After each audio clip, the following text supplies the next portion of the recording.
It's a glorious day, ladies and gentlemen, a glorious day here at the Villagers Rugby Club in Claremont. And why do I use the adjective glorious? Glorious because we have got Super League A rugby at its very best here today. Lying, I believe, third on the log are the visitors. They are the Marties. The big mates from Stellenbosch Rugby Club. They are here to be hosted by the Villagers Rugby Club.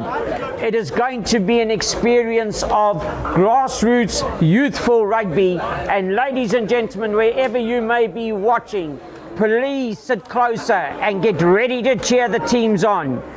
My name Barry Wilson, and I'm delighted to be able to share the commentary booth today with my good friend Wayne Jackson. And Wayne, can you take us through quickly on the respective first teams this afternoon? Yeah, good afternoon, Barry. In the Villagers team, Carl Mangold, George Fritz and Ethan Jeffries in the front row. Zane Barnard and Corne Oosthuis in the lock pairing. Dylan Uteti, a very lively number 6 flanker. Neil Venter and Tom Meyer makes up the loose trio. Bradley Thane and Devin Laveau, 9 and 10. Angelo De Toy, very good step outside. Dan Aspling, the captain, with Andries Viljoen. Dan's been around the block, so has Andries. Wandele Zingani and Josh Vermeulen takes up the fullback position. The Marties, they've got a proper team here today. Jean-Loup Basson, Willem van der Heever and Arno Gustafsson, the front row. Stubber Martins, a youngster coming through. Rhys Fulford, Fortune and Paul 4, 19 years old. Edrich Viljoen, Ethan Snyman, 7 and 8. Liam Stander, Johan Mostert, he's a veteran in the Marty's team already. John Mark Trichard, Aiden Topley, he's also been around the block a bit. Ryan Manuel and Grant de Jager, he's a flyer out there. And then the fullback with a fantastic rugby name, Kate Croy, in the fullback position. Thank you, Wayne. And yes, great to be able to be here this afternoon to enjoy yet another game here at the Villagers Rugby Club. Villagers taking the reins for them are their coaching staff, headed up by Andrew Kutsia, and well known to many. And then also on the opposite side, the once-off Springbok International, the coach there, Kabamba Fleurs. So we have got action here today, ladies and gentlemen. It's wonderful to see the crowd that have come out this afternoon to also support this 4 o'clock kickoff. And then again, all of you sitting at home, thank you for joining in to support Global Sports Network for the media coverage in club rugby. It is so good to see you've got your super sports schools involved in schools, and you've now got the club rugby being supported for only 30 Rand per month, and you too can contribute to keeping this beautiful game at club rugby level alive. Thank you to the sponsors that normally do it for us every weekend: Sportswear, G Sportswear, RD Consulting and Fluid Communications, and especially today our main sponsor for this match, UXR Sport, the man that is going to conduct the orchestra today and let the music play on the field is the one and only Mr. Beatrice van der Merwe in his 8th year of officiating. Wayne, are you looking forward to this game? I know that you are also well connected to both sides, but also well connected to the Marties. Yeah, I wouldn't say connected, but it's taken me a while to get used to them. For about 40 years, they were the main opposition. We didn't really like them that much. But if you have a son playing there, well, you got to switch allegiance. The Villagers, of course, close to my heart. Also coached here with Clinton van Hensburg, who you know well. Clinton, not so long ago. Both teams, I think, the Villagers are desperate for a win here. They've had 3 games where they've lost by 2 points. Andy and his team, and I know Piet Geldenhuis, they like, guys, we need to get our score on the board. The Marties, they would want to cement the rest of their term. They got St. George's next week, and then they have about another 6 weeks layoff. So both teams would really, this is a good start for them. Marties haven't played for a while, and Villagers desperate for that win. So here they come, the Villagers. Look, that doesn't look like Aspring. No, it is. It is him. No, it is. Oh my word, he's got quite much bigger than the last time I saw him. Well, don't forget that the Villagers Rugby Club, and there's DS Tavern there, so after every practice you can go in and have a good burger and chips and Coke, and I say that with respect to Mr. Asperling because he's a great player and he likes taking it on, and I'm sure that the opposite numbers and Aidan Topley and Ryan Manuel will be just up to the task. Some good names in the side. I know that there's one in John Mostert, I believe as well. He played his rugby for the Bulls. Yeah, he played for the Bulls not so long ago. Then he came back, they brought him back for the Varsity Cup, made a huge difference. He was off for about 2 or 3 weeks. He couldn't play, injured, so today's his first game back after quite some little layoff, but influential player, and he starts the game. Right, Petra says, let's get the game going. And that is a beautiful kick from the man mentioned, Mr. Mostert. Recycled Tain, he's a good one at scrum off. And on to that reliable beaut of Joshua from Yearnham, but it's down the field. Inside will come, referee will say that there'll be an offside infringement in front of the players, and advancing, not waiting for Josh from Yearnham to actually put his forwards back on side. And referee Petrus van der Merwe showing everybody that he's got his magnifying glass out early, and no experiment is going to fail under his eagle eye this afternoon. Right option for you, Wayne, to go to the corner now? As a forwards coach, always the right option. So the Marties, they'll go for the... They've lost their Matt Gray, who is their main line-out caller. I think number 5 is now the caller of the line-outs. It might be full foot. He'll call it in himself. They're not going to contest. Up it goes to the back now, beautifully taken down by Fulyun. The leg drive, the body height a little upright, but now the legs get going. You can see the big men coming in. This is what they'll want to do straight away now. Early on in the game, not even 1 and 2 minutes down. Could this be over? And it is. And this is the way that the men from Stellenbosch will actually want to start the game. It'll be credited to the Willem van den Heefer, and he was the man that sort of kept the petrol going on the accelerator pedal and drove it all the way over. Villagers a little bit shell-shocked from that start, and that came from a technical error with their players being in front in the clearance. That's the way Marties would want to play, Wayne. Yep, that's exactly what they want to do. Put the pressure up front, take the whole fluff out of this Villagers team. Good start, good line out. Nice take by the flanker at the back. Good throw also by the hooker van der Heefer.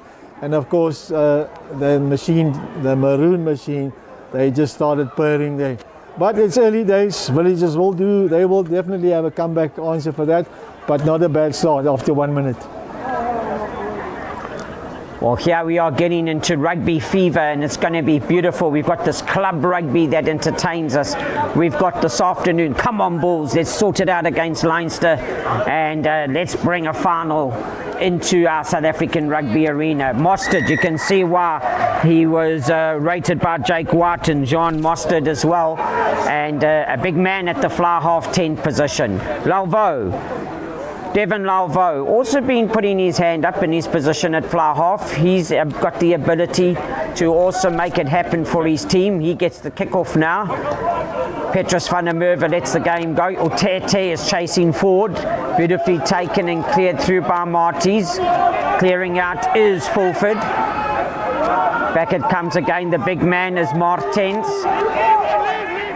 Slabit Martens, we're looking for it now, is Stander through the hands. Mostert again, soft hands, it's beautiful play onto Manuel. Manuel goes again, Ryan Manuel's going all the way. Someone better tell him that there's a try line on the far side, because look who's flying. That is the rugby, that is now everything that you want. Ladies and gentlemen, Grant the Jager, but give it to Ryan Manuel, because believe me, that is making sure that you've arrived on the stage in New York. New York, Frank Sinatra would say, because that was a try of the highlights, bright lights. Wayne, that is the way to play the game. Such vision from Manuel. Yeah, wonderful. And also the vision to see the cross kick there. But the Jager, I've seen him play before. He has got some serious gas and a lot of heart. Of course, the ball bounced perfect into his hands, but you have to be there. So the Villagers now, those Red Sox, they'd better start pulling them up, because that's 10 points in 2 minutes. Wow, hy het spoed daai Grant de Jager. Hy het spoed. Jeepers, he should be entered into the Hollywood's Bets. Hollywood Bets Rothman's, what's it, Hollywood Bets July handicap, because he could probably win it. He's just missed that one. Yeah, most that you were saying earlier, the Bulls are playing. Aren't they playing Ireland? I'm not sure, because isn't Leinster Ireland? Well, the Bulls are just going to soften that Leinster side up before they play the Bokke. Yeah. Okay, now next weekend, Wales, Bokke, Twickenham. How many points to the box difference? 25. You've been conservative. Let's say 30. Right, through the hands again. Oh, is that what they don't want to happen now, the Marties? Soft, simple hands for the knock-on. Look like the man getting up will be Fulford. That will just want to apologise. I stand corrected, but I think it was him with the soft hands there. Now, let's have a look. This is where the front rows always want to exchange business cards and get to know one another. And remember the impression they can make in the first scrum. Cheek to cheek, as they would say. Let's get the heads up. Petrus van der Merwe, man in green, saying, come on men, keep it up please. Tane to feed. Who's going to win the first encounter? Down it goes on the tight head side by Jeffries. Referee says play on. Coming in now, Josh from Ireland. Is there obstruction? Referee saying no ways am I actually referring or doing anything, because that was a beautiful, that was opening up like the sliding doors at any shopping mall. You just have to get the crowds in, and believe me, that spread so wide you could actually get 100 through the door at that time. And Josh from Ireland, he doesn't need any invitation. Yeah, nice try, really a good comeback there from Villagers. And a classic, just little small part there. Well, those rehearsed moves on the training fields, and today it really just worked nicely. So we've had 20 points in how many? 4 minutes. It's the way to go. We should be looking at about an 80-70 point result after the game if it carries on like this. I don't think my neck's going to last going left to right like that. Well, this is what we've come to see though, Wayne. We want to see how our men out there can express themselves and be recognised. They train hard every week. They want to get a pat on the back. They want to be recognised by scouts and people in provincial honours. And it's good to see them doing and showing these skills. South African rugby at its very best. Yeah, straight down to ground. Look like Fenter taking that down. Let's have a look again. Box kick coming. Yeah, and he's good at this as Tane. There you can see, look, he puts hearts onto it. Everybody on side this time. That's fingers off 15, and that will be Cade Croy. And referee has to bring them back for the first infringement, which will be the knock-on by Cade Croy.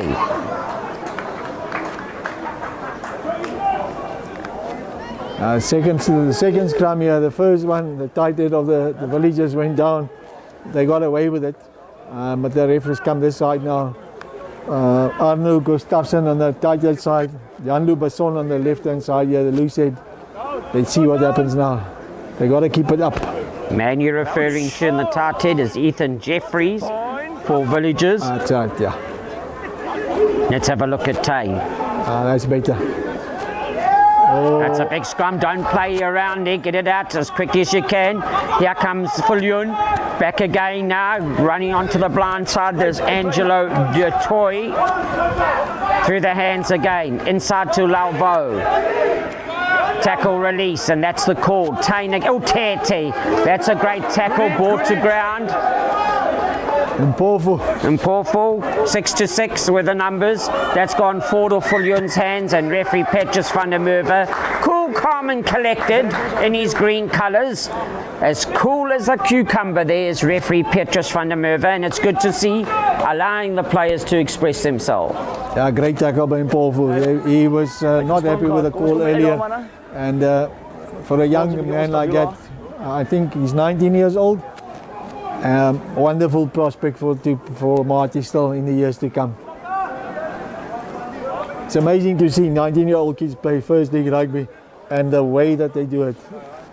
Well, have you seen those young names that are in the Springbok squad as well that are coming through? Wonderful. I mean, sure, it's wonderful to see. Not so long ago they were studying for their matric exams, and look how they've blossomed and mature. And now recognised for their country on merit. Beautiful to see. Referee van der Merwe not going to have any discussion there. He's not going to allow any of these mine props here to collapse and get the mine tumbling down. He's saying keep the mine up. We want to walk through the tunnel in the middle of the field there. As you can see, the white line clearly of the halfway line going through the middle of the scrum. They shouldn't be looking down in it. They should be looking with their head up. Topley behind most of. He's just looking option left, option right. They're going to go to the left. Yep, just a little decoy out to Topley. Sees the space behind. Nice little grabber through. Flex play right into the Villagers 22. That's a clever little kick variation, using the right boot on the wheel of the scrum and just putting it through behind the Villagers advancing back line. Let's have a look now. Always impresses me when the loose head prop Mangold goes to pass on the code. He's a big unit, eh? This beef stick, that's South African prime steak at its very best. I don't know about the haircut, eh? That's just the packaging on the face. Is that what it is? Oh, he's not was that fingertips? Yes, it was. And then the big eyes of Edric Viljoen. I believe he's also been involved around the Western Province ranks, and even if it was the junior ranks, and he's one to watch as well. Also a big man, and he thought this could be the extra bonus for him this afternoon, was Edric Viljoen, but fingertip knocks. Tane now, they've got to get a good scrum on here. Jeffries again. Basson, the loose head prop for the Marties. He's a solid doorstop, that young man there. Jeepers, Janlin Basson. Already on the angle. And that is doorstop material. You put that under a door, you'll need a bazooka to actually get the door to close, because that man is solid from head to toe. Barry, these youngsters don't know what the bazooka is. You got to explain that to them. I'm showing our age here. No, they have no idea what the bazooka is. Look at that. Look what I'm saying. Second one in a row. This is the way to go. Aspling knows one way, and he knows to put them back across the advantage line. The centre and captain for Villagers. Referee's arm is out, and he'll say straight away now. Up on your feet. Stay on your feet. There it was. For you again. Collapsing them all. And referee wants it to stay on their feet. Now Captain Topley is outside. What are we going to do? He says, Moss to the corner. Now it worked the first time round. Many a time when we've stood together in the booth, I've said to you, my friend, 3 points is half a try. 2 of those and you've got your 7 pointers basically. But jy skit jou kop altyd en jy sê hoek toe. Yeah, I do. He's a greedy man, as is Wayne Jackson. He wants a full 7. Up we go now, over the top. That's what I referred to you. Half a try gone begging. Listen to me, please, Wayne. No. Right, now it's coming back again. That's the man in Stander. Leave. The big pickup almost came from Snyman. Through the hands again. The man I referred to as the solid doorstop with compliments is Basson. Taking it on as the loose head prop. Marty's the big men now, starting to take it through. Beautifully ripped off by Utete. Here, taking it forward is Fritz the hooker. A good player is George Fritz. Utete met again. Well tackled there by Martens. Vermeulen, a little box kick over Angelo Toy. This could be exciting stuff. Put it on the boot. Now he's looking inside to Viljoen. He beats 1 tackle. Viljoen clears out as well. Tane's got to come quickly. Lalvo. He finds the soft runner. Beautifully picked up by the hands there of Barnard. Zane Barnard. Turnover ball. Yeah, Fanny Evers turned it over. Outside wide they go. There he goes, the Stander. The knock on. Got some exciting play here this afternoon, Wayne, with regards to these gentlemen wanting to come out. Beautiful, crisp Saturday afternoon. Weather-wise is glorious, and it's right for rugby running. Yeah, the Villagers here, they on their own trial and they wanted to have a go. Turned over twice, a little scrummy, and then Van der Heever also. There's been a couple of big knocks here. I hope the guys are okay. They seem to have recovered both the Van der Heever, the prop forward, the Basson, and then the lock full foot. But he seems to have recovered. So a little bit of a lull here after that start of about 20 points. But it was always expected. The guys are coming back. Once again, Tay now ready to feed the scrum. Get the ball out. Marty's at that second pick up. That's Meyer, Thomas Meyer at the back. I think that's Lauvo. Yeah. Where their fingertip knocks there. Referee saying, keep it up, please. You run the scrum advantage, but then you collapsed it. And referee again playing the technical laws, saying, on the mark, please. My back's turned, and I want to see you take it on the mark, Mr. Tain. Yeah, I think Mpofu, he just broke away from the scrum early there, and then the referee pinned him there. Split second decisions. Sometimes you get them right and the ref misses it. The other time you get pinned. Just shows you what an early break on the side of a scrum can do. Can cost you 35 metres. And Lauvo capitalises on that at fly half with his big right boot. And pushes it down the fairway now to halfway between the 22 metre line and the 10 metre line. Fritz now the man to find the middle koliki, the red dot on the dartboard. Meyer will be the man. He's normally in the 7 jersey today, playing at 8. Lauvo fumbles one. Utete comes through, but the closed defence. Topley is there. Once again, the Marty's rush defence. Lauvo has to take it up himself. Here you go again, Thomas Meyer. He's a good player. You'll see they'll throw on him throughout the game on the line-outs. That's solid stuff. Meeting each other. There we go, Fullion. He'll take it on himself. Oh! He got such a fright that he had beaten both those tacklers that he actually spilt it. And the hard-boiled egg became a scrambled egg in Mr. Fullion's basket. Yeah, just the moment.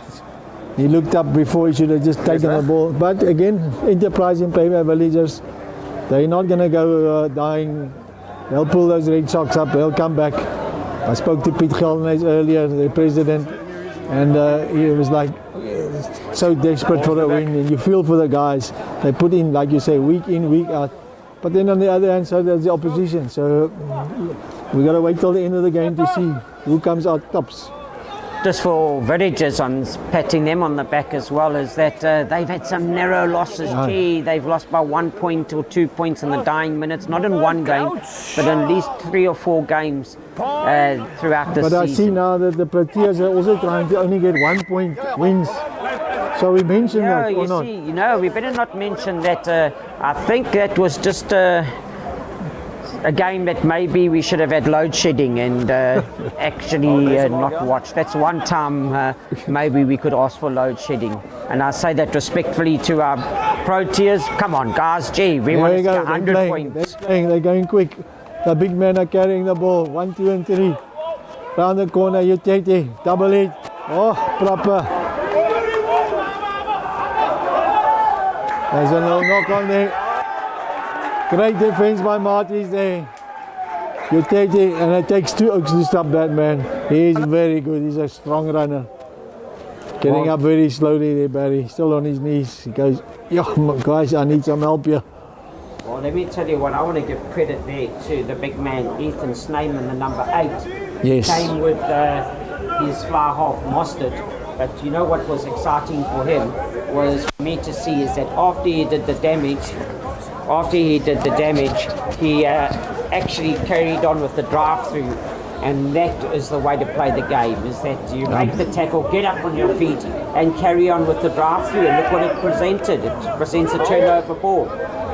Uses it back at the back. Now it's Thunder. Having a look now. Now you've got the flying manual. Talia is also a good player.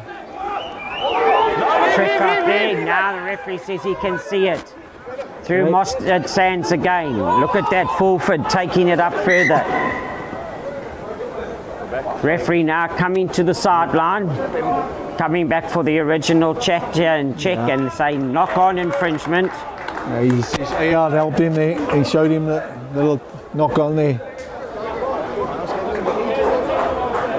It's a little bit wet underfoot. We have had a lot of rain in the last couple of days, and I say that last a long few days ago, but beautiful soft conditions here to play on. But for the front row forwards, it becomes a bit of an arse string. So get those back straight, get those heads up, men safety factors first. Now you can have a look at it, you can feel the crunch.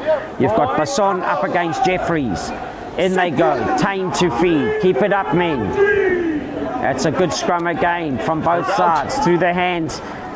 Aspling, you know what I said, he'll take it on. 1, 2, 3, 4 steps. Tane again onto the Thomas Mayer. Running through as the second receiver, second phase. Oh gosh, looking ahead. Unnecessary knock-ons coming from Vermeulen. Yeah, and I can hear the coaching staff telling them, guys, please, let's not run from our own side. Let's get down to their side. Let's get some possession in territory. Let's build a bit. At the moment, it's all like we've got to score from our own try line. Let's calm down. Just be patient, build some phases. Maybe you'll fall in the corner. But again, then you have these knock-ons earlier on. What was it? The centre who had the knock-on. Was from Yernan, full back. But Yeah. you know, Wayne, there's sense in that call, because it's like reading a book. You're on page 7 when you put the ball into the scrum, and you go straight across the field backwards. So it's like reading backwards. You're going back to page 5, and now you're under pressure in your own half, where a box kick and down to the corner could have put you onto page 10 or 11 and going forward. And look at Mostard, talk about going forward. Look at that man. Otete there on the ball, Stander again. He puts it onto the big man himself, Fullion. He's been impressive. Here you go with Manuel. Referee's arm is out. They'll come back for the offside line infringement. Stander again. The big 8. That is Snyman taking it on further. Left and right options. Here is the big 8, Snyman. Soft hands. Mostard sees over the top. He gets it on to the man that can fly, Diaga. And Diaga's brought down short to the line. Referee says again, straight off your feet. And that is the last thing that Marties want. He had played the advantage and then said to them, advantage over, and now off your feet at desperation try time. Yeah, good defense by the Villagers, scrambling. They got well. They did really well to get back there. 22 meters gone, minutes gone, should I say? 18 minutes left. Hasn't kicked that out. No, I think he's done it. Yeah, he's done it. That reminds me of you on the golf course when you take your big boom boom driver out and you hit it 50 meters down the fairway. 15 or 50? 50. I wasn't going to say 150. You took 45 meters too much, Barry. There we go now. Fritz, he's the man to put this into the line-out call. 5-man line-out.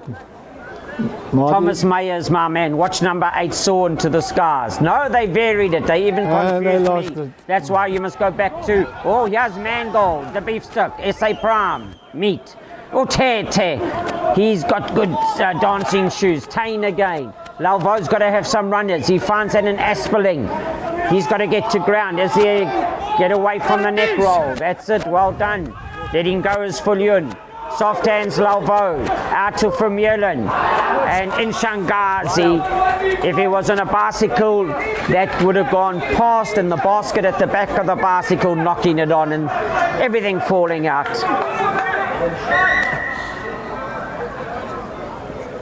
Yeah, 3 opportunities, 3 knock-ons. And against a team like Marty's, you got to take your chances. They're not going to give him many. Mangold's back on his feet again. One thing in collision time though, Wayne, with Marty's, what's impressed me, you're going to have to, if you're an attacking side, you're definitely going to have to commit more men to the breakdown, because yeah, they're good at that. They're good at the ruck situation. They come in 2s and 3s and they clean you off your own ball, and you can't have 13 men standing wide. Over the top, no, it's backhand. Mostard will put that up onto a boot that's straight out.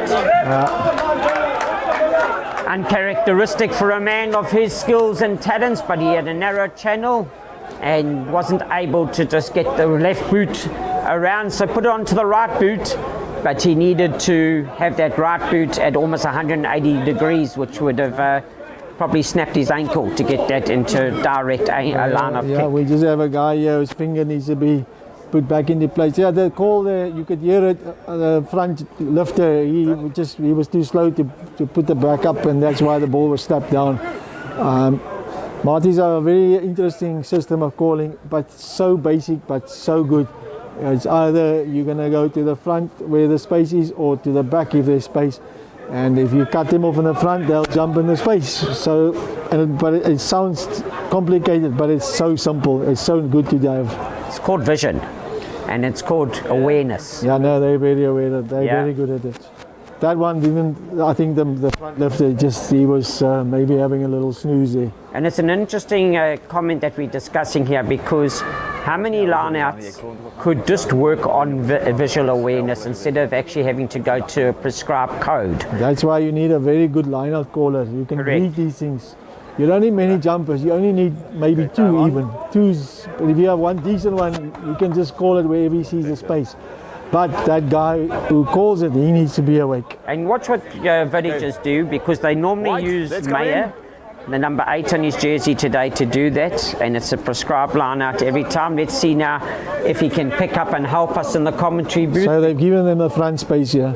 So Mayer, would he vary it? Again, there he goes, told you, but it's beautifully taken in the front by Martens. Sorry, I was in his way. And that has gone forward with fingertips and knocked forward by Thomas Mayer. Ik was in die pad geweest. So exactly that line out. So they gave him the front, and then they raced him there. Yes. Well, he just saw the front jump, but then Marties were clever enough to actually compete there.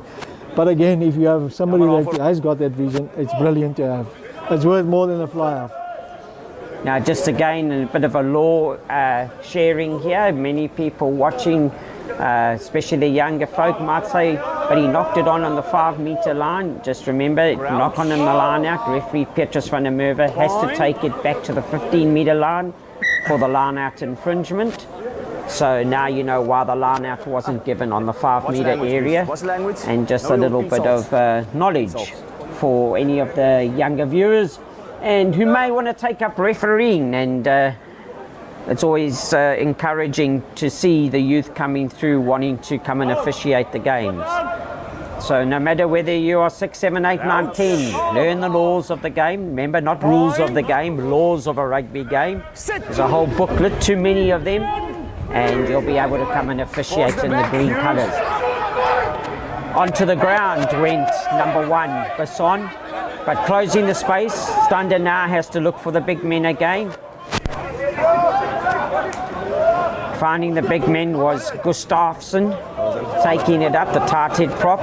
Mostert again, onto the boot. And Nshangazi now, he's going to have a run. He's back inside to Vermeulen. He can play this Joshua Vermeulen. Beautifully tackled by Mpofo. Now we got get ball out, picked up again, quickly by Barnard, Ethan Barnard, tackled backwards. Look at that, in the tackle by Manuel, up on his feet, clearing out. That's what you got to do. Your job's not over because you made a tackle. I love what I see with the Marty side. Tackle up and ruck through. Once again, this is the man for you, Nshangasi. He's also got the ability to dance, but beautifully tackled by Stander. Ball again, back they go, left and right. The big man in the form of Neil Fenter, normally an 8, takes it up in 7 position. Good hands and vision. Ethan Barnard. Marty saying you're going to need more than a chisel and a hammer to get through here because we have closed it. Referee's arm is out. Play the advantage. Tain puts the box kick over. Fritzl chase. This is his holiday time. Through the legs.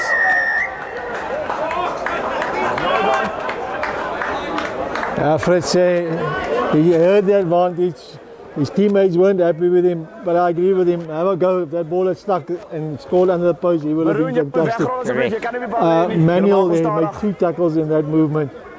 For a small man, I've not seen much of him, but he's not scared to tackle, and we've seen him with the ball in hand, so a very good player.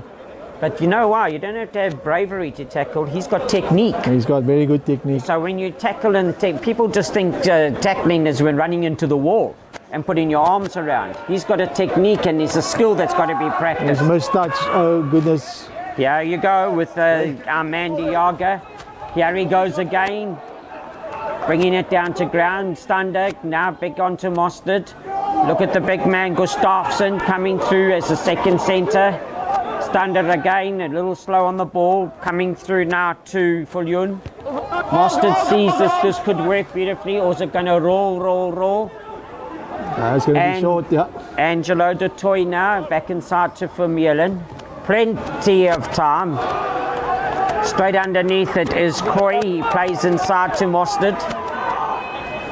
He beats one. Aspeling brings him to ground. Now Villagers are now playing Marty's at their own game, and that's the way to go. Don't stop. Make sure this afternoon that you are driving through a takeaway, place your order, put your money in, and then get your order and drive out. And that's the way to play this game. Don't stop and sit down in the restaurant and put tomato sauce and mustard on your chips. You're wasting time. You want takeaways, you say? Just drive through, place your order, drive through, pay your money and go home and enjoy your meal. And that's exactly what happened at that ruck. And I say this, Wayne, because in South African rugby, in my opinion, you know, the day when players got cleared out at a ruck was the day when the referee didn't have to put his arm out for lying on the wrong side of a ruck. What happened in your day? You used to ruck the player out. And nobody lay on the wrong side because you had the marks on your back the next morning. There's a skew throw, Barry. I'm going to stop laughing now. I agree with you. In those days, think of South African rugby at a ruck time. The good old days, we used to have quick ball because if you ended up lying on the wrong side having a snooze, the 8 forwards on the attacking side let you know. I'm still with your takeaways. Don't forget to have a side order as well, eh? Salad, yeah, a little salad. Marty Scrum, yeah, Marty Scrum has been very good. They push Villagers back. The Villagers have got the ball out. That should be an easy. Oh, On to ground. Both front throwers. Offside. That's a good It's a kick. great little kick there. This little scrum up here. Stander. Thunder, he's had a good game. He's made some good tackles. He's made some good clean-outs. And there, around the corner, just a little dab through. Again, Marty seemed to find these kids that nobody finds them, and you don't know where they come from. And they turn out to be superstars. Now I'm going to put a pat on the back there for referee Petrus van der Merwe. The scrums went down in the front row, but you know he let it go. Why? Because the wall was at the back and it was playable. Yeah. Instead of bringing it back for another collapse scrum. Now this guy, I think he's a provincial ref as well. I've seen him on provincial games. So Meyer again. You see, I know the script. Oh gosh, and coming through from the side, as you can see the indication, come through the front door, don't come through any side window. And referee Petrus van der Merwe says that's what the front door is there for. Coming through around the side window area, and don't use that entry form into any house when you come to visit. Over the top it goes, and that's some 40 meters. 8 minutes to go, Wayne. Give me a prediction. Who's taking us into half-time leading the game here? At the moment it's 17, 12-7 I think. 12-7 it is. 12-7. Is it going to stay that way? Or Marty's going to, who do you think will lead at half-time? Well, the way that the ball goes ebbs and flows at the moment, I think maybe a penalty to Villagers. So you're going for a 12-10. I'm going for a 12-12. Shall I time? Yeah, a draw at lunchtime. Sitting on the fence. Here we go. Meyer soars into the clouds again. Is this the 5 points I've been calling? Is that a collapse more? Is it the own players going to ground? Aspeling. Beautifully tackled by Mpofu. He is an impressive young 19-year-old, you say, Wayne. Yeah, very Look good. at him again. Up again and driving through. There's your 3 points. That's your 3 points. And now you're agreeing with me, go for poles. At last I'm getting you to go for poles. No, to the corner. But they are going to go for poles. That's the way to play the game. Half a try and 12-10, and then Wayne will be very happy with his half-time score prediction. Lalvo, he's got the ability so to... what are you saying? I have vision. You have vision and awareness, eh? Remember. V and A. And I'm not talking about the waterfront. Waterfront. Takeaways again. Right, here's Lalvo. Now when he is on, and believe me, that's many a game, he can just simply strike this over with a gentle chip onto the green and just listen to the click as Leather Boot makes it onto the leather rugby ball. You don't even have to watch it, you can hear it and you'll know straight away on contact whether it'll be a necessary 3 points. That is voer voer. Now you've seen, you could hear boom as he tried to force that, and you don't even have to watch it, you know it's not going to go over. All I heard was, oh no. I think, yeah, there's more than oh no, but anyway, here we go. Oh no, no would have been the call. Mustard.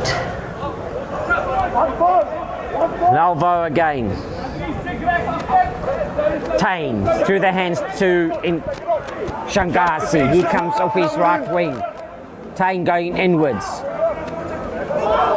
This is the way to play. Fritz inside now to Mangold. He'll remember the day that he charged and just under the scrum off after a 5 metre run. Lalvo now from Yerlin. Asperling. This is good hands. Angelo de Toy puts it onto the boot. Stunder is the man that's covering. Oh! This is going to be very, very interesting. Did he land? Did he land in the field of play? Referee's having a little chat there.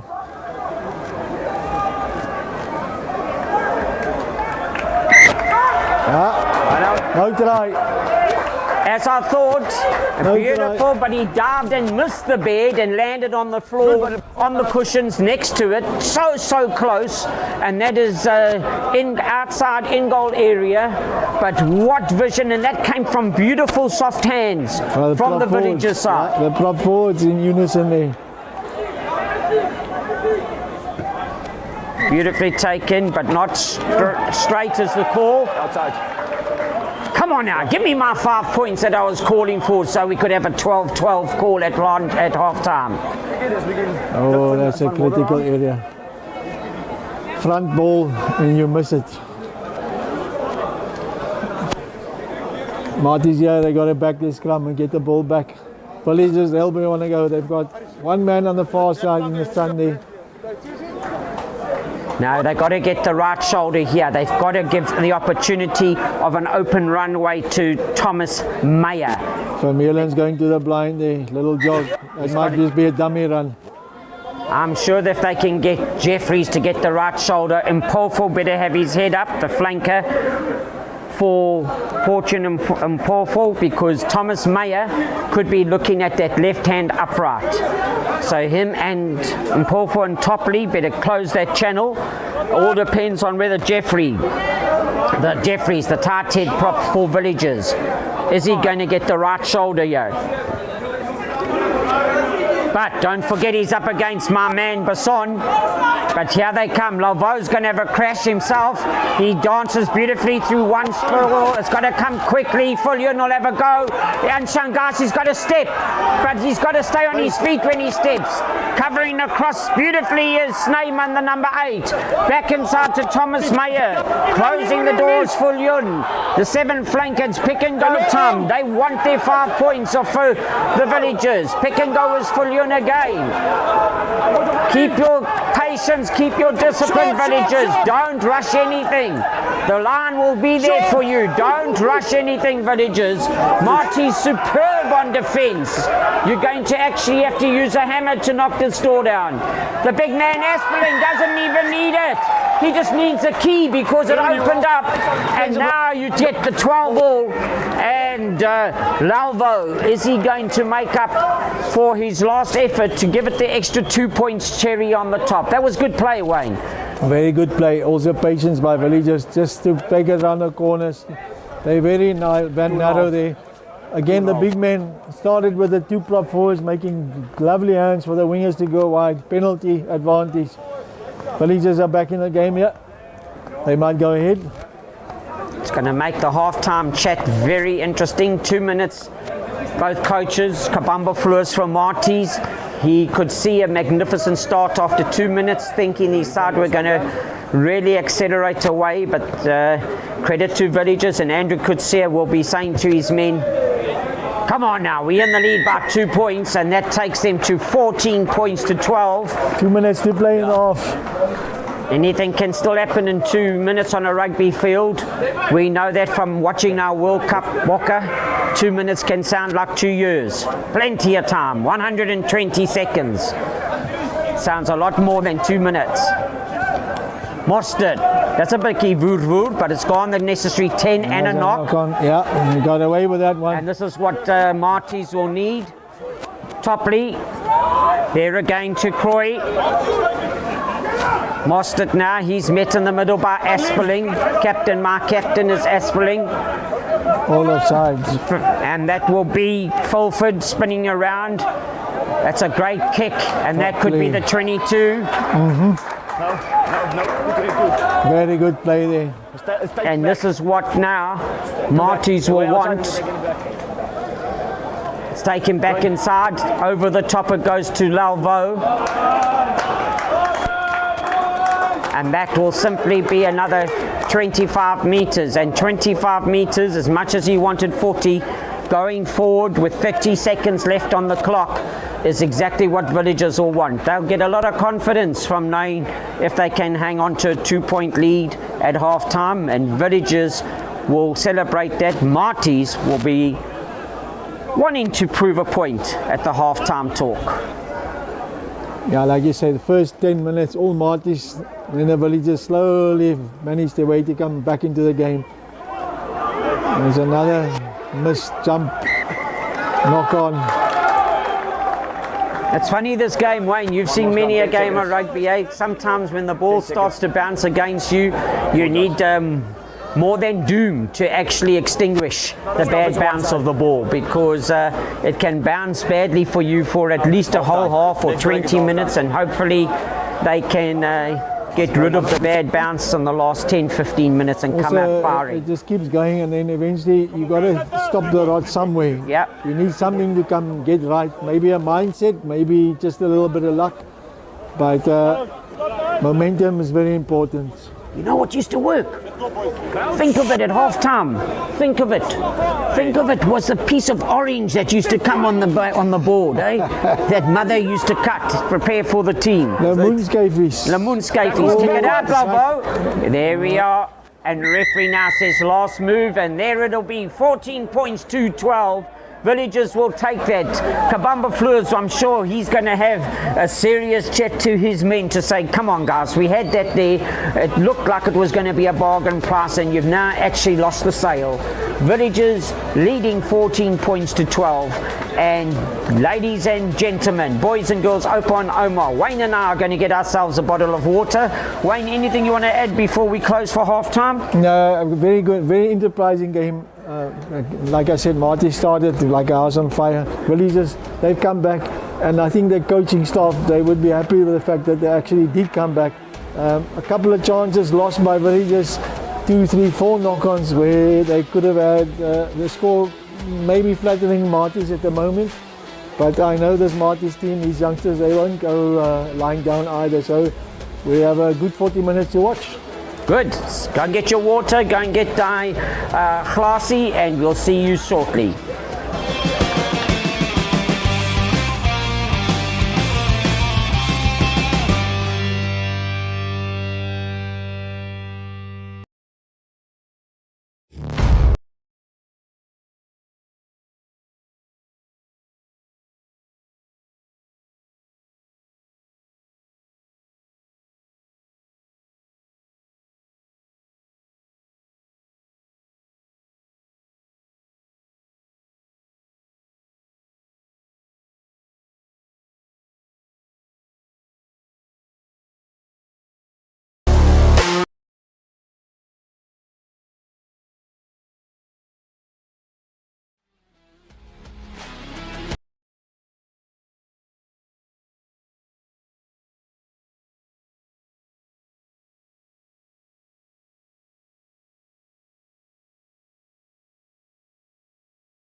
Well, you're back with us, ladies and gentlemen, and you just had time to boil the kettle and get the biscuit ready and the skunk board and the tray, because we're back here for another 40 minutes to go. The sun's just gone down behind the majestic mountain, the floodlights are coming on, and we are ready for 40 minutes of heartwarming rugby. I'm going to give you a score update quickly, and if you don't want to know the score between the Bulls and Leinster, block your ears, but I'm jumping with excitement. 10-7 to the Bulls at half time, and now kick off straight away from Lauvo, going deep onto Topley.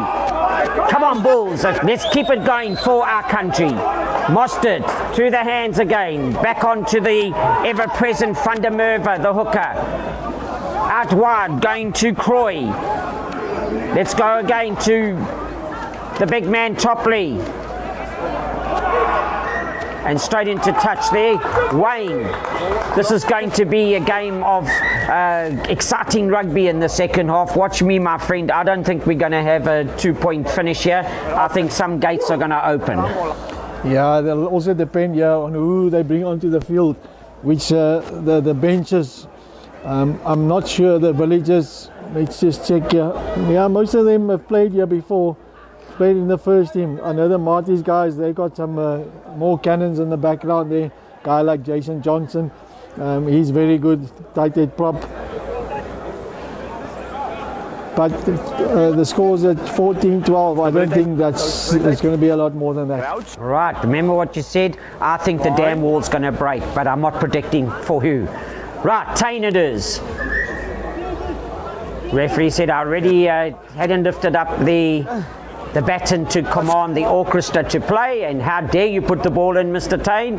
So we slipped on the ice there, he brings it in further away into drier space, and that's to help the big men.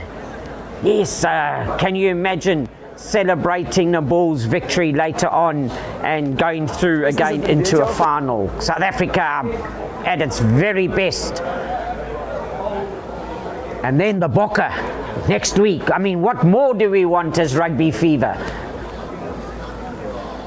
What did you tell me? 25 points, eh? To the Bokke. Yeah. England to lose. Who they playing? Now you said, what more do I want? England. Oh, okay. England to lose. I didn't even know they were playing. Here comes Fullion, the big man, crossing it back inside, switch channel. Tain again. Let's have a look over the top to Lauvo. Oh, now that'll come back to a straight arm penalty. That could be for not rolling away, as referee Petrus van der Merwe indicates. If you're watching his right arm there, ladies and gents, boys and girls, he'll show you beautiful waves with his right arm signaling roll away from the ruck phase situation. And this is what I want to see. Well done to Villagers in going for poles, because you need to capitalize and get that extra half a try. Lauvo, listen to the click on the boot again. Is it going to be that dull thud, or is it going to be that sweet timing? The last one was a dull thud. It was a dull thud. Gee, if it was a firecracker, it wouldn't have exploded.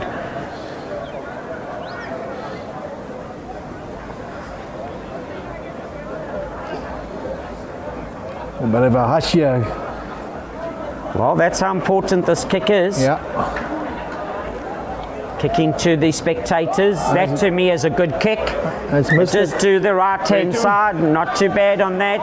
And unfortunately, that 3-pointer, let's hope it doesn't come back to haunt.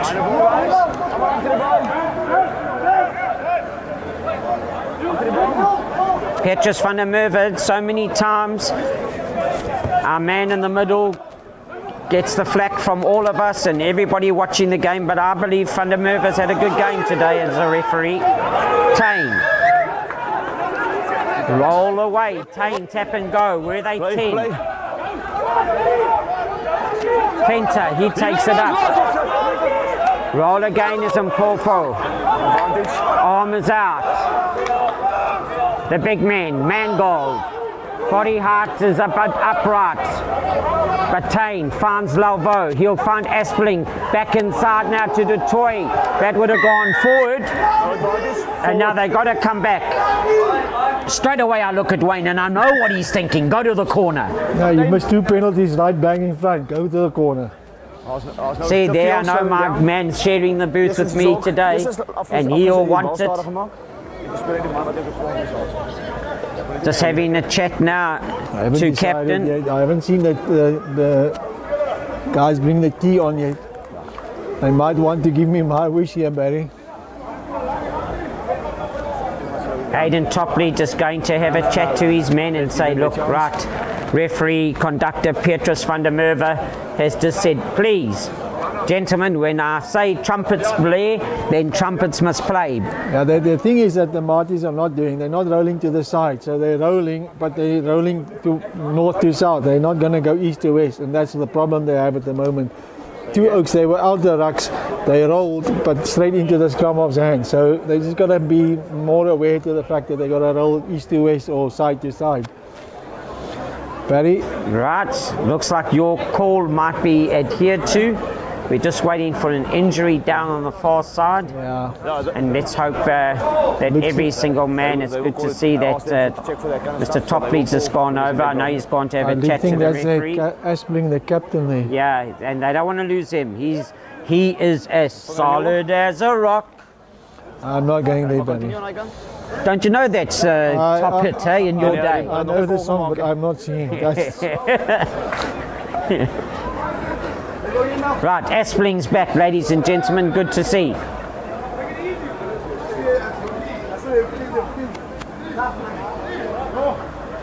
So once again, thank you for joining in to watch this Club Rugby Media Games brought to us by Global Sports Network. And it's good to see on the screen producer saying to us that there are many people watching this game this afternoon, and thank you for that. And also Club Rugby at all the other venues. Thank you to UXR Sport. This is you, Wayne. You can call this. You can call it. You predict it. I'm going to call this a number 4 lock. Don't walk in, White. He's making a call. Still them to go backwards. Marty's going to contest the front here. They go to the front. Marty's have stolen it. There goes your 3 points. Great contesting by Marty's though. You could see that the villagers, they didn't really know, and Marty's read it like a book. When are you going to listen to me, Wayne? Take half a try. 3 punters, 3 punter. Mostert out. Big kick, great kick by Mostert. Excellent play. Villagers going to go for Mielin. Detroit, he's a good one. Get away. Oh, he stepped out.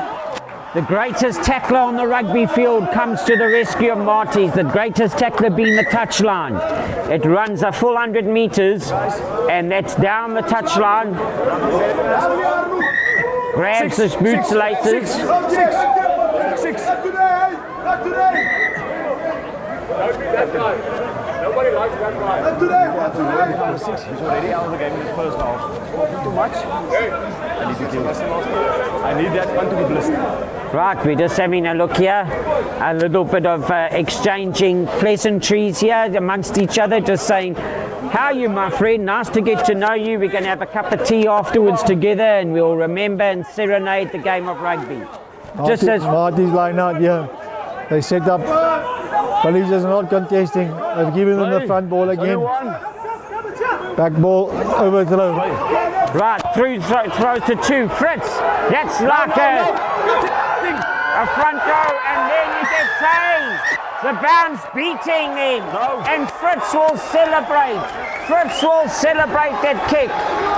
That's when you see Bongi and Banambi and Marks running for the box at Twickenham, chipping it over, and then scoring will be our ever-present, who will it be? Faf de Klerk or Grant Williams? Well, that was Tain chasing up the kick of the hooker. We saw...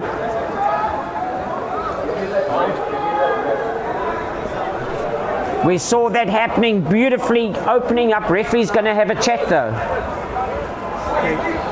There's a ref on the far side. I think he's saying Tain was in front of the ball there.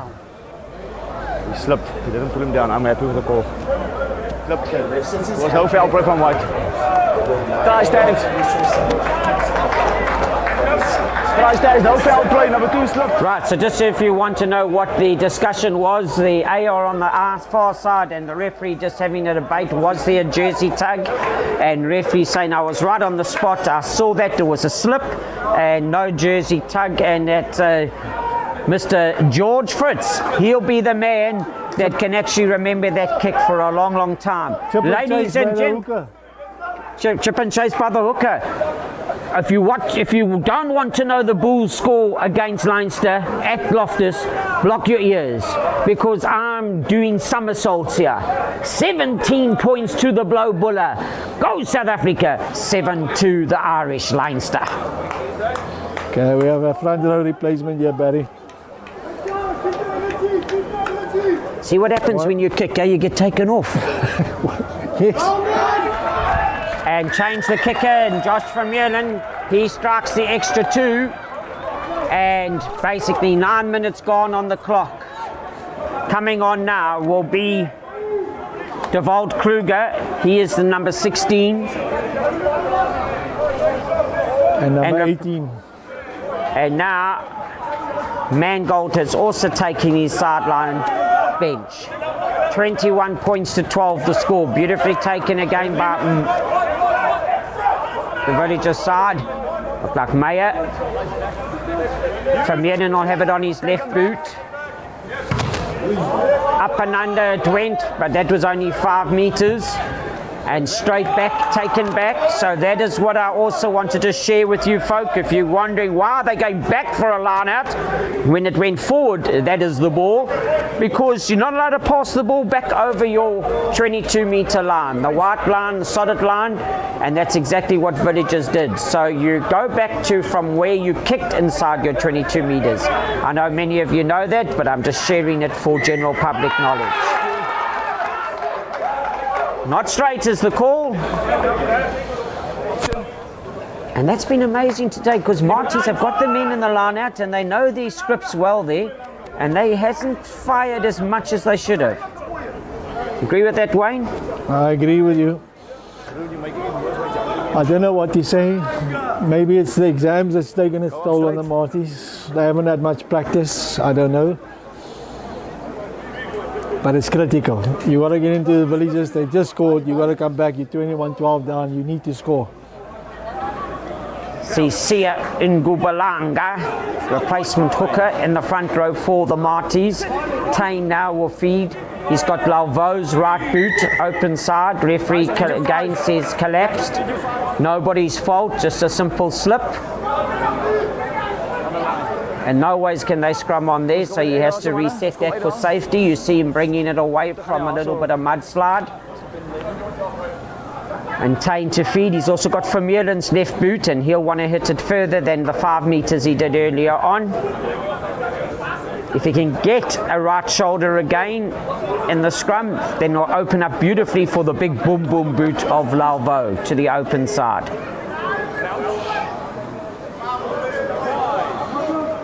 Here we go. Scrum important for both teams now. Meyer, Aspeling, fresh from his knock, and the bus is full. Here we go again, and Tain over the top is Vermeulen. Referee online and saying that is slightly forward. Not fast forward, but just slightly.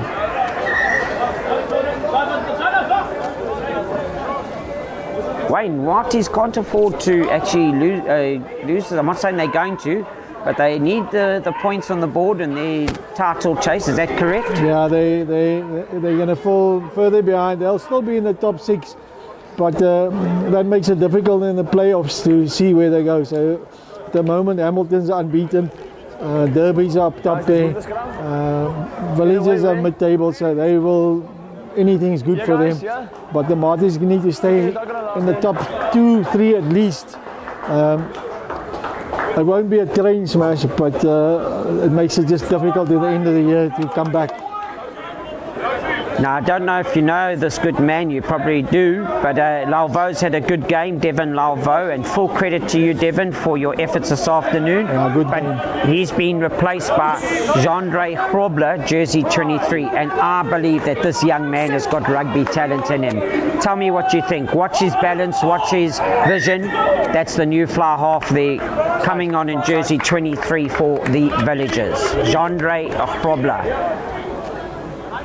Yeah, I've not seen him play before, so I look forward to seeing him. I see the new scrummy for Villagers, William Rose. He's got a nice white top there. Played for the Aikies last year, Varsity Cup. Never shy of a little word, always a lovely smile.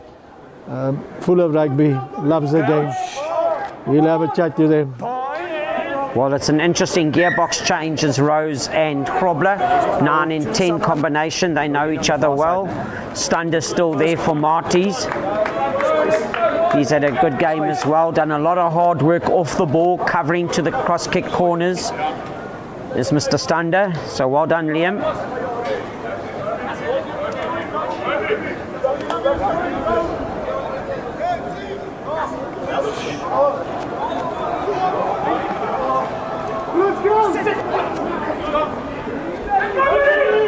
There we go again. Stunder decides to go on to Mostert, out to Manuel. He's had a good run. Fullion, his opposite number, brings him to ground. Roll away will be the call. The ball is out. Stunder yet again to Mostert. Behind to Topley. Onto the big man Gustafsson. At least they're going forward now. They've gained some 10 metres with straight running. Topley looking for the big man. And it's Gubulanga. Referee saying that time. Offsides by 3, and that will be Jeffries. Yeah, it's a long time since the Marties actually had their hands on the ball. It's been Villagers for the last 20 minutes. It's the first time we've seen them. Most of course, from the Blue Bull country. You got your wish, they took the 3. Whether they'll get it over is another question. This will be over, and then you know why? Because it's only one score needed after that. Yeah, you're right. Very clever. You told me that they were studying for exams. Well, they're getting a distinction for this call. Distinction. Distinction in rugby. Distinction here for this is a very clever kick. 25 minutes still on the clock, and that is years still to play. But close the gap. Did you hear that click? The scoreboard did, and it takes it up an extra 3 points, just reminding you half a try, my friend. So now 21 points to 15, and just a converted try will put the lead back in the hands of the Marties. Can Villagers hang on to this and pull away? Yeah, they need to keep possession. They get a proper exit here. Jean-Andre Grobler puts it down deep onto jersey 20. And that is Loda Toy from Ireland. Inside to Grobler, Jean-Andre Grobler. This a tackle onto the far side, and marking it is. Straight downfield is Croy. Grobler again, since he's come on, you've heard his name. From Ireland has to do a little bit of Michael Jackson dancing and Aspeling. Put your head down, and there goes from Ireland. It's a long pass out to Detroit. Referee says straight in line. Play again is the call. Knock on. And knock on is there. There were definite requests. They'd had that ball gone forward. Referee in line. Petrus van der Merwe said, I'm Yamana. But the second one was the knock-on. Reinforcements, jersey 17. Willem Lopes, is that Wilbur Lopes? Wilbur Lopes, he'll be coming on in jersey 17. And Pofu is also lying down. He got a double crunch there. 21 for Villagers. Wow, there would have been excitement in this suburb of Claremont here today at the Villagers Rugby Club if that had been a converted try. Yeah. Because Great run there by Vermeulen, the fullback, eh? Superb. Yeah. I told you, he's got better dance moves than Fred Astaire for you or Michael Jackson for the younger crew. He can really beat it. Beautiful balance.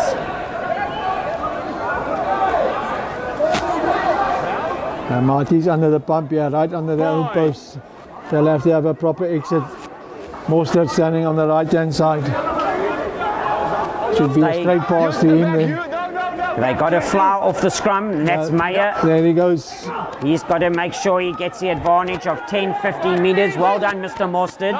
Stunned now. He's got to be quicker. The big men again. Had a good game. Kick it out now.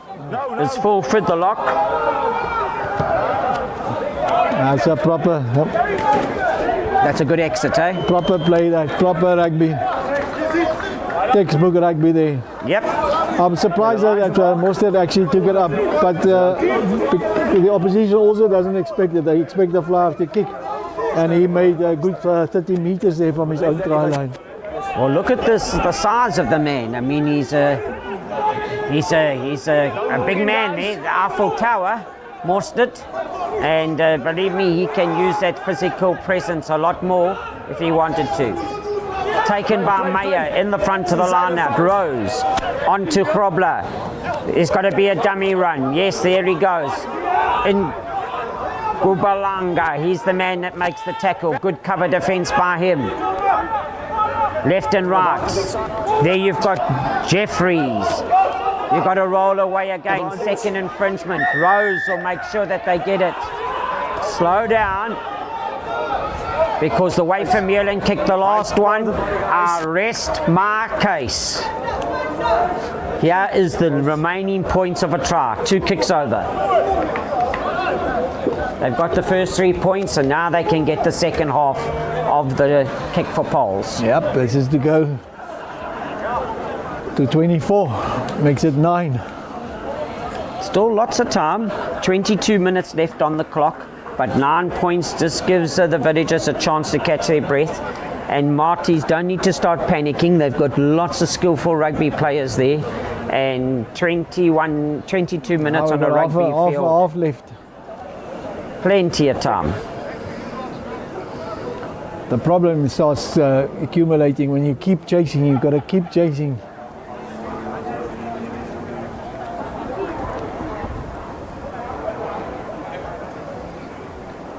Vermeulen. Talk about studying. He's got to study here now. A bit of a woof, you heard, and straight away as the contact, you heard the dull thud, and that meant forcing. Mostert ready to get the game going for Marty's. Thank you again to our sponsor for today, UXR Sport, for covering this game and making it possible. Investing is UXR Sport. Don't ever let the ball bounce. And there again, lucky bounce for Villagers. Rose now. Oh, there you could see ours went forward by Fenter as he had a look. Marty's here, they got to play. They got a scrum advantage. Oh, knock on again. Surely they got to come back. No, he had called advantage over. And nothing wrong with that, because they had full control of that ball, and you can't come back for simple soft hands like that. Unfortunately, Croy also looking ahead as to where he could have escaped through the back line, but had to catch the ball first, and Cade Croy will want to rectify that. Marty is now starting to realise 20 minutes left on the clock. 20. They're gonna be. Is this gonna be one of those another ones where 1 or 2 points decides the game, or do Villagers actually go away and score and win comfortably here? Well, if there's anything, it should be a gain. Get that right shoulder going. Let's see if they can work on this. That is the scrum now. Bring it, and that'll be Carl Beckley, I believe. If he can get it, he can bring the big number 8 into play.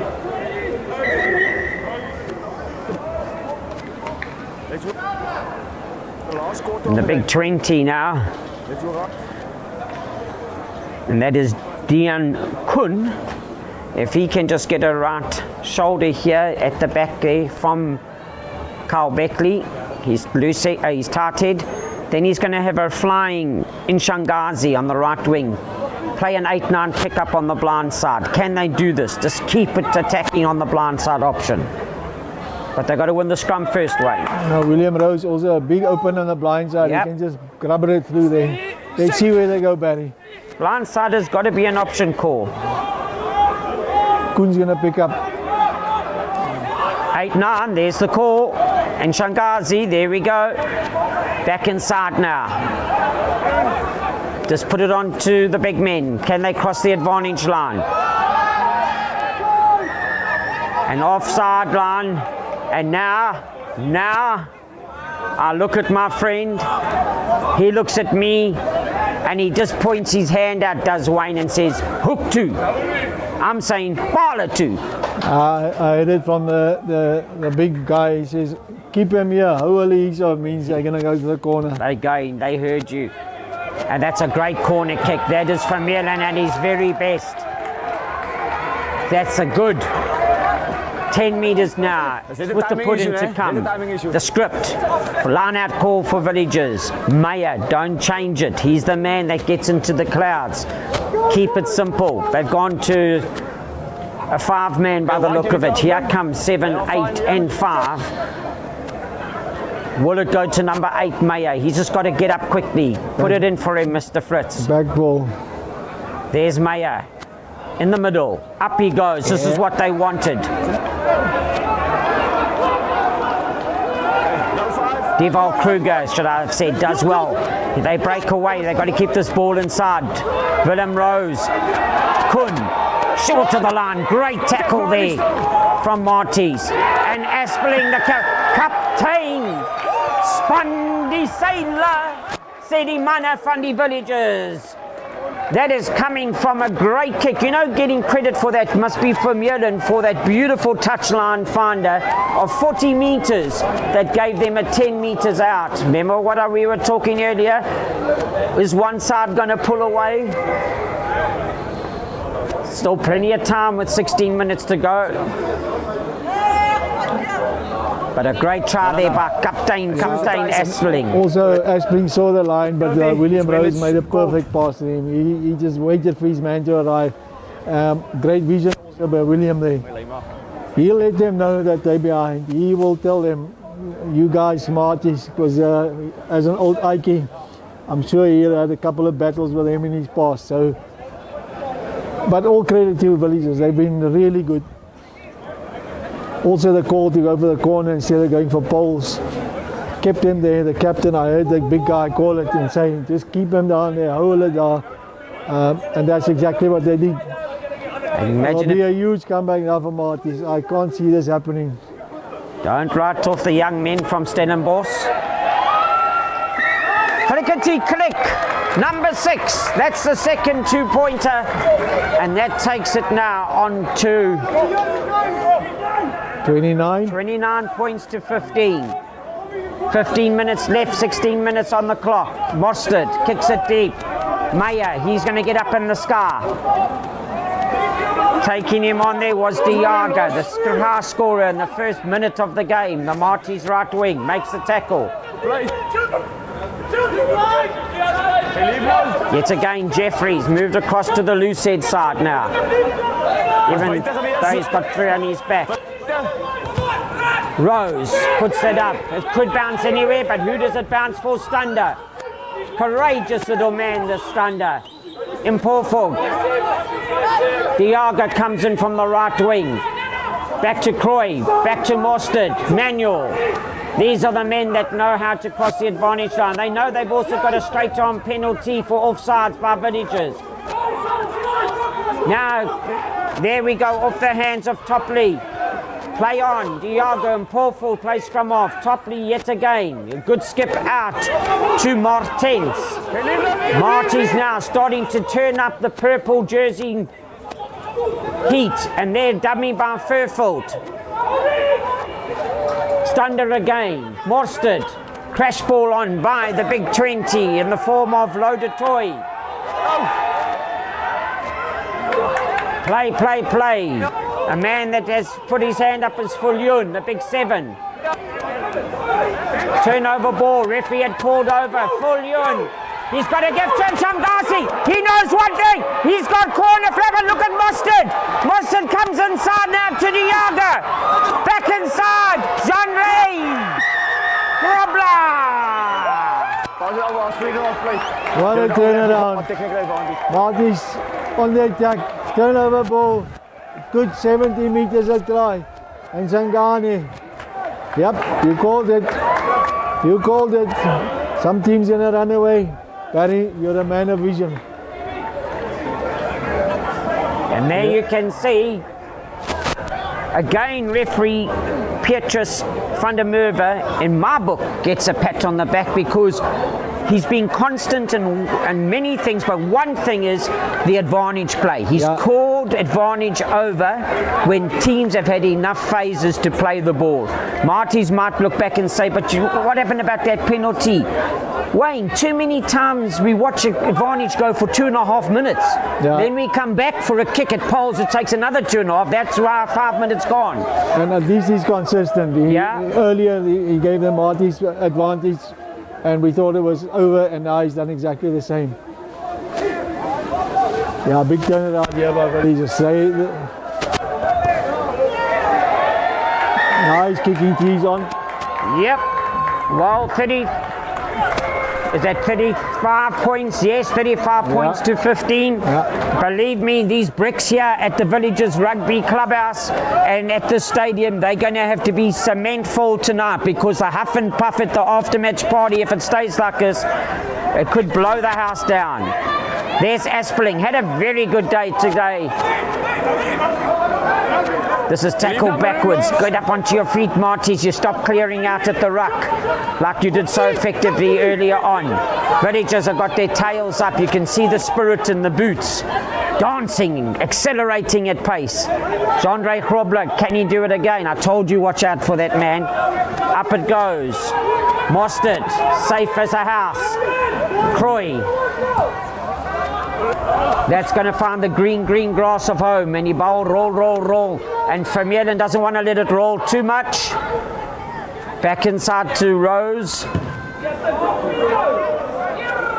And if anything, it's reached the touchline, but it came down with a little bit of icing sugar cake sprinkling. I'll say this very politely, it's not the greatest of kicks I've seen from William Rose, but it's effective. You know what he's trying to do? Put it up there to waste time. So it took about 30 seconds to go up and another 35 to come down. He'll probably claim that one as well. He'll claim that's what he meant. Yeah, he will, Mr. Rose.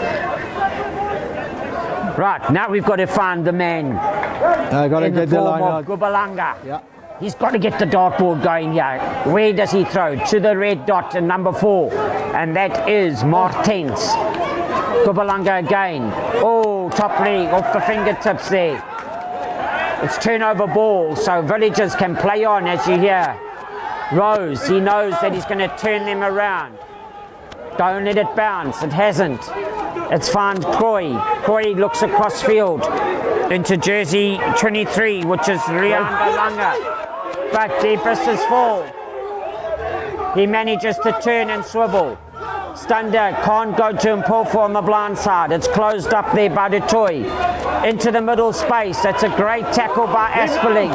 He can definitely put his hand up today for one of the men of the match contenders. Oh my goodness! That's what you want to see. Tackle at the lowest levels. Get mud on your nose when you tackle. And that's what Nchangasi did. Referee's arm is out. He might come back for that. Might have been an early take. Or is he going to play on? I played him in the air. That's the call. Oh, I see that. That's correct. That's a good kick. And again, this has got to come back because he can't play that advantage.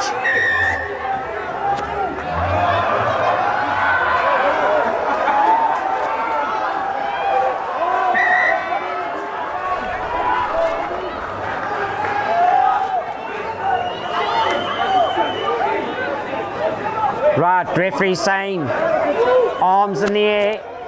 Mostert knows exactly. He doesn't have to listen to any script. He just says, let me get this ball onto the 22-meter line. 8.5 minutes. Wayne, still don't say it's over.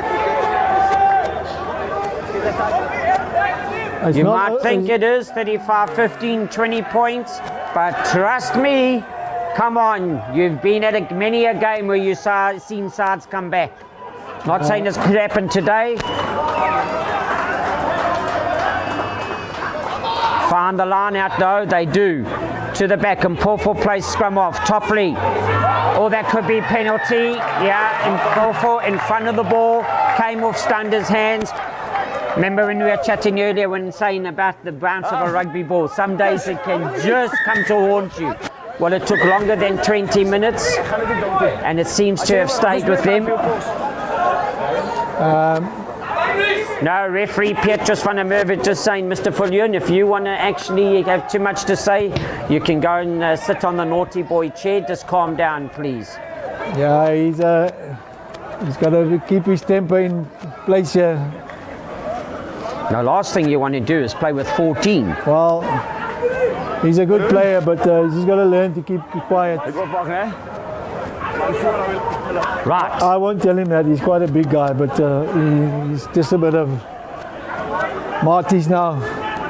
Barry, you said they're going to come back. No, I never said that. I said there we go. many a time you've seen sides come back, but that bounce of the ball haunting. Yeah, no, it's a nightmare at the moment. Yeah.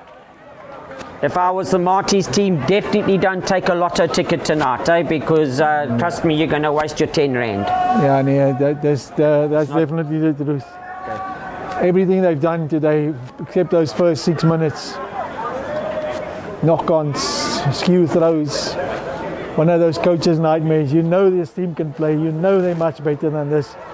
But it happens in days like this, and then when your opposition gets the better of you, then you know. Right, and we say that, but then it takes two to tango, and then they're saying that Villagers have put a lot of pressure on this afternoon. They've been really good. They've got a little bit of anxiety going in the Marty's team. They've been really good, Villagers. Well, if you're not wanting to know the score, block ears, block nose, block eyes, block everything. But I'm going to give you the Bulls score against Leinster. They've just scored 25 points to 20 is the score. Bulls winning still. Vermeulen, left foot, turning Coy around. And that is a kick he'll have to take over and tackle in goal area. So it's going to be a 5-metre carryover. And again, just sharing the laws with you. If you're a young person learning the game, Mr. Coy carried that over his try line, and that means you could see he didn't want to dot it down, but he was forced to in the tackle, and that means the advantage goes to the attacking side, which is Villagers. And I know that could be a very excited coach and chairman this afternoon at the Villagers Rugby Club if they hang on to the score. There they go now. Could they capitalise? Wayne attack a scoreboard, never defend a leading total. Can the big man, Mr. Kun, can he pick this up? Dion Kun. Beckley needs to give the right shoulder, but it's coming too soon. Tap and go by Willem Rose. It's tap and go. It's knock on time. William Rose. Went back. William Rose scored. No, it was William Rose who was there. But who do you think scored? He knocked it back. Captain, my captain, Asperling. William Rose knocked the tackled, ball came back. And as explanation given there to Topley, ball rolled backwards, not forwards in the tackle. Referee right on the spot, give him credit, and Asperling the man.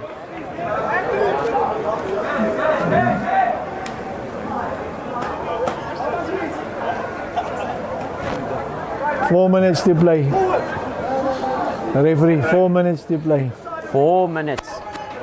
Well, now, with a kick to come, 40 points to 15 at the moment. It's good night, Josephine. So Villagers could actually go into the change room now, and Marty's could play against no one, and they still wouldn't win it at the moment with 3 minutes. Was that too early a call? You thinking now that it's done? Yeah, I think it's done. It was done 10 minutes ago. Vermeulen. Everything the Villagers did in the second half, that just turned to goal for Vermeulen. He might even draw that in. No, he doesn't. Just past the left hand upright, 40 points to 15. 4.5 minutes.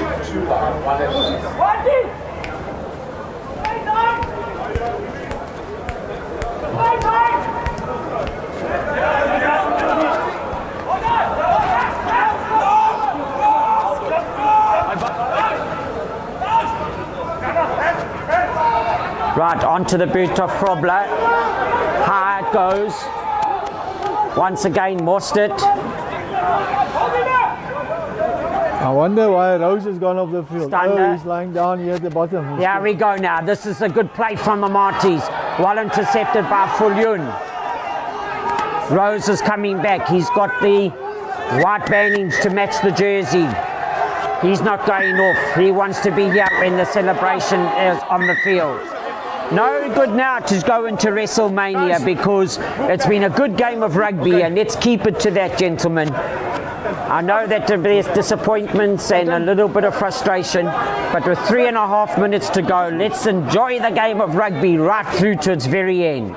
Yeah, a classic Tempest playing at the end here. But again, for Western Province Rugby, good club rugby. You know it. Very good game by the Villagers. The Marties, they'll go back and say, Manna, that wasn't our best performance. We weren't really clinical on the day. And good luck to the Villagers because they took every chance that they could except that first three knock-ons. But after that, they got it together, got their game together. And Marties never really in the second half looked like they ever got the ball. Well, just like you're saying, Wayne, you know, let's rewind it to the first 2 minutes of the game when we saw Marties come out of the blocks. Would you have thought they'd be 25 points behind? No. Never ever. No. Krobler, Fulyun, the big man in the middle, deep is full. Get off my bus, he says. 1, 2, 3, they'd have to bring him down. Standard tried, and Ngubalanga also was there, but bouncing them off. Rose again. On to Kun, big jersey 20, Rose again, bash it away with Meyer, he dummies Meyer, he takes it on to Aspling, Angelo DeToy, he's got the flying Neil Fenter now, oh he's still going, the legs are fantastic there, it's open play, Shamgazi! He's got to get that ball back for them. This is courageous times on the defence by Marties. But Rose, they in control. The big man here in the form of Nkosi Nofuma. Rose gets it back. There again, Fulyun comes around the hooky. But they waiting for him, all the Marties. They're not going to let them finish with the final say. Asperling, is it his third try today? He's led his troops from the front. The big form.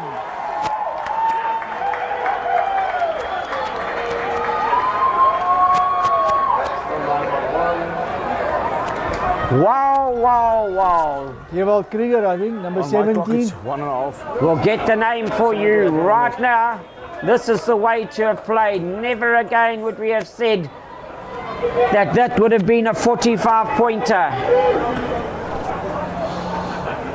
Superb play by the Villagers. Bringing Angelo DeToy off his left wing into the inside channel pass from Asperling.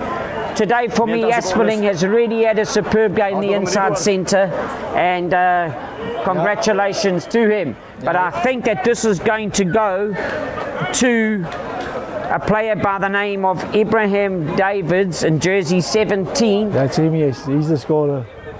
And definitely Asperling, he had a very good game.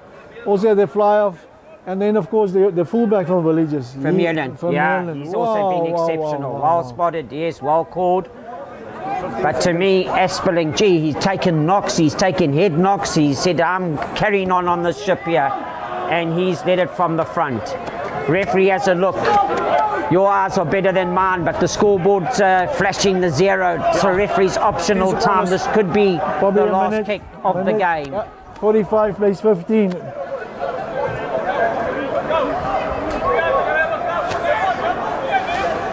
Well, this will be talk around Cape Town because I don't believe that too many people would have actually Believed it would be a runaway victory like this.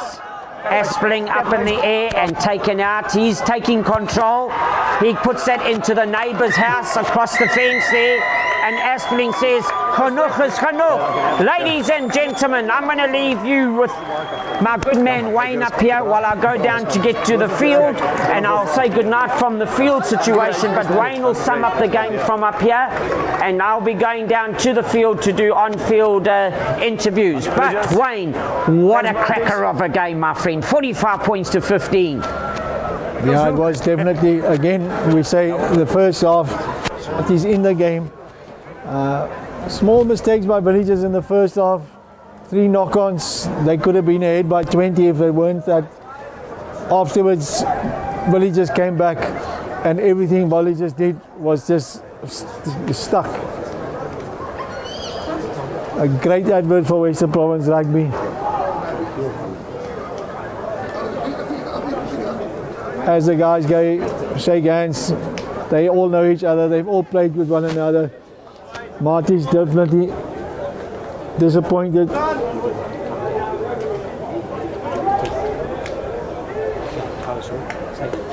Great. We're just waiting for the technical side of things to get ready. We'll see you down in the field in a couple of seconds.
Well, we're standing here as the sun sets here at the Villagers Rugby Club, but the sun has provided the warmth of the day, and Villagers Rugby side have added to the heat. But the man in the middle, the conductor of the orchestra, Petrus van der Merwe. Petrus, just to you, sir.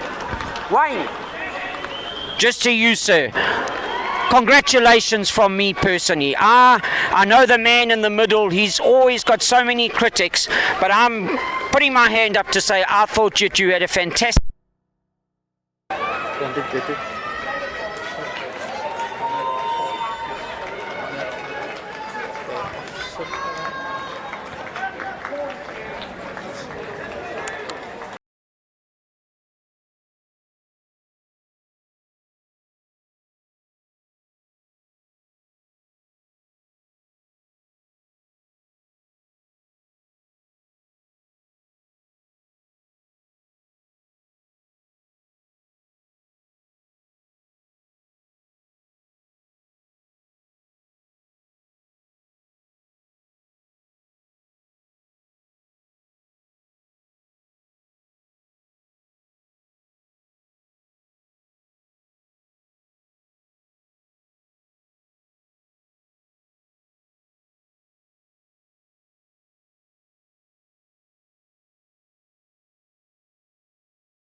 Service to the game.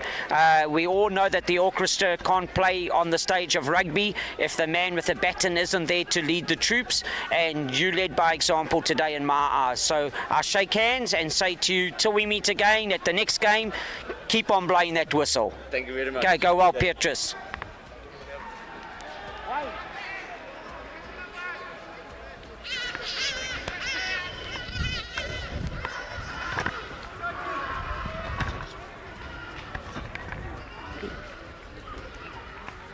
Right, we're now going to have a look. And straight away I can call the forwards coach in from Villagers. SP Blakely and SP, we know each other from that tremendous smile that you always have on your face, win or lose. But today I'm seeing teeth because the glimlach is huge today. Yeah. SP, are you a happy man? I'm very happy. I'm a very happy man. The guys really played well. They really showed some heart, and they really did what we asked for. I'm going to sum it up for you with one word. It's called want. Villagers came today and they wanted to win. And you know, when you actually saw that in the very, very beginning when Marty's came through and in 2 minutes actually took the game to you and were 10-0 up. Yeah. And then you slowly saw a comeback. But then as the second half started to develop, that desire to, hey guys, we can actually take this to Marty's was clearly evident. There's going to be a big party tonight. A very big party, and it's also the first time in 20 years that we've beaten them, so it's a big win for us.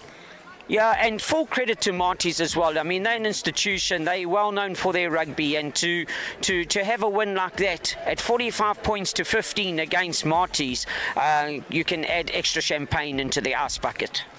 Look, I just want to say we've got a great bunch of guys, awesome bunch of guys, and I'm really, really proud of them. They did a fantastic job. Well, sir, you know, the players are right for practice, but they need a chairman, they need coaches, they need medics, they need administrators, they need groundsmen, they need a whole team, a whole family makes the village, you know, as we can say. And congratulations to you and to all the off-the-field organisers, as well as to your team on the field. Where do you go to next? Next weekend, what is the plan? Next week is take on Kells River, trying to get points there and just chip away as we go along. And you're going there? No, we got a home game as well against Kales Rafi. All right, so you've been knocking on the door, Villagers. You've gone down by 1 or 2 points in certain games, and today you smashed that door down. So may it continue next week for you. Let's shake hands here, and well done, sir. Yes, sir. Thank you.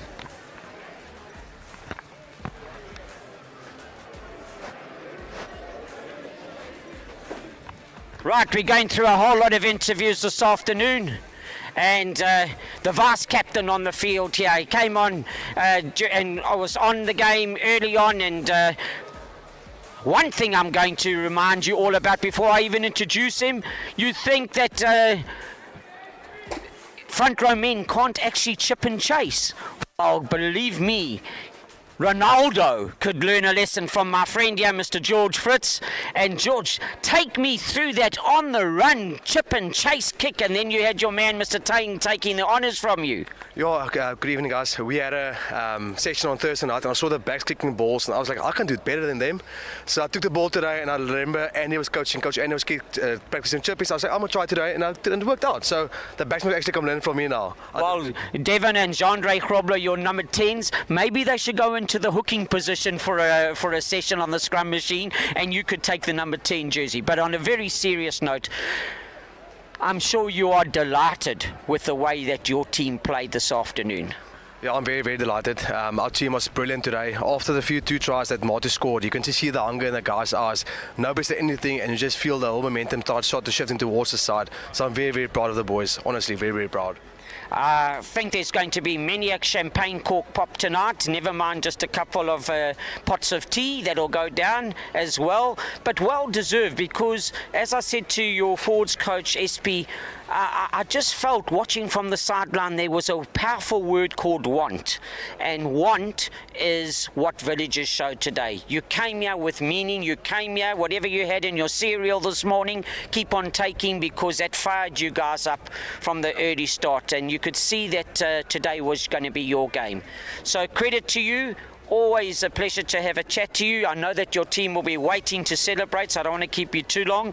Kales Rafi next week, I'm sure you want to look forward to that. Yeah, it's going to be a different ball game again. Kales Rafi has been playing good rugby. Last week they had a massive game, so next week it'll be a different challenge for us, but we're excited and we can't wait to be on the field again. Fantastic, George. Shaking the hands of a very proud vice captain. Always a pleasure to see you, my friend, and go and celebrate with your team. Thank you very much. Wayne, I'm calling on the man that shared the booth with me, and I ask him to come and share the screen with me as well, and Wayne Jackson, and I'm going to also call on a very, very happy chairman, and he's going to stand in the middle, sir. Standing in the middle. Right, because Wayne and I are going to have a chat to you. Wayne, firstly, this is the chairman of Villagers here.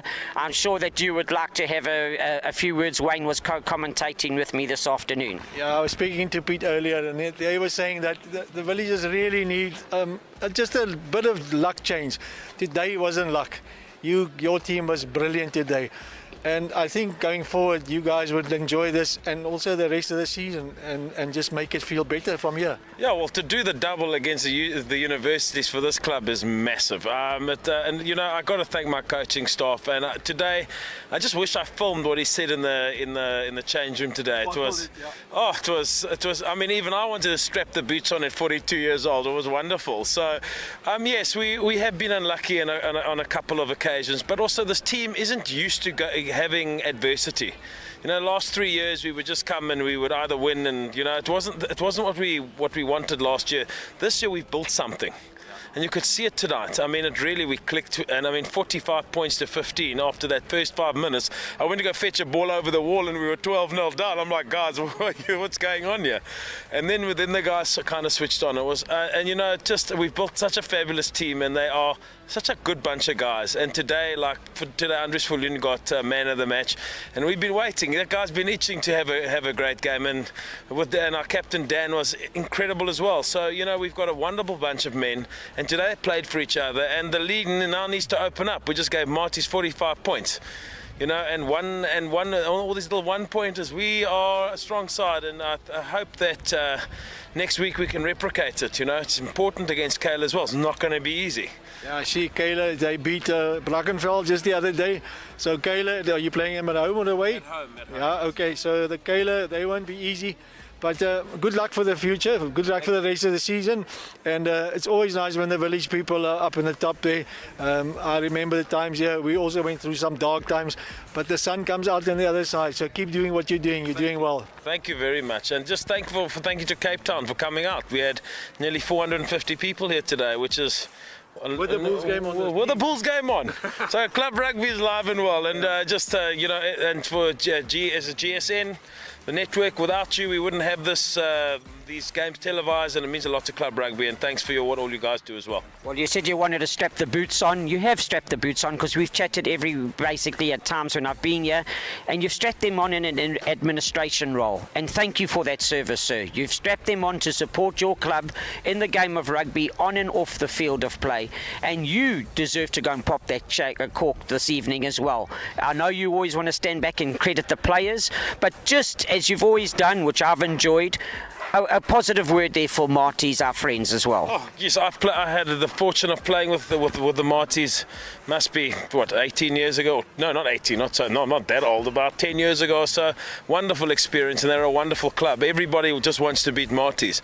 90% of the time, Marties ran on the field and they beat you. Yeah. Just when you look at those maroon jerseys. So to Kabamba and Craig, it's unlucky. It's also sometimes it's these breaks between make the guys a bit ring rusty, and so I know, but Kabamba said to me, we got their best. So we're very proud of what we've achieved today, and we love playing Marties. There's no skullduggery, it's just pure rugby at its best, and that's why I love playing the university. So it's wonderful occasion again, and we are ready to go and have a little bit of a shindig in the bar. So well, go and put the kettle on, and I'm sure you're going to warm it up. Well done, Wayne. Come and say good night here to the good people, and I'm standing on the field here with Wayne and saying thank you, my friend. I'll sum it up, but I just want to hand over to you. Thank you for your support in club rugby and also providing the sideline support. What did you think of today's game? Yeah, I thought that the Marties, that wasn't their best. And then the opposite of that, the Villagers, when the knife came out, they stuck them in proper. And like the chairman said there, he says, you don't often beat the Marties. 99.9% you lose.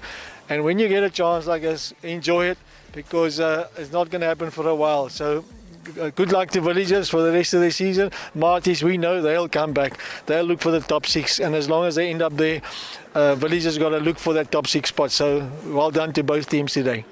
Well, that's my friend Wayne. I just want to close off here tonight and just take the opportunity as well to say to the sponsor for today, UXR Sport, it's a great team effort up there with the men on the cameras and Heinrich and everybody in the producers booth there. A huge thank you to all of you for supporting the game. Thank you to Global Sport Network and all the other major sponsors as well for keeping club rugby going. Well, ladies and gentlemen, my name is Barry Wilson. It's starting to get a little bit dark and chilly here, but the clubhouse is definitely buzzing with warmthness. Remember, as I always close off, I leave you with a positive word, especially in the beautiful country of South Africa at this present moment.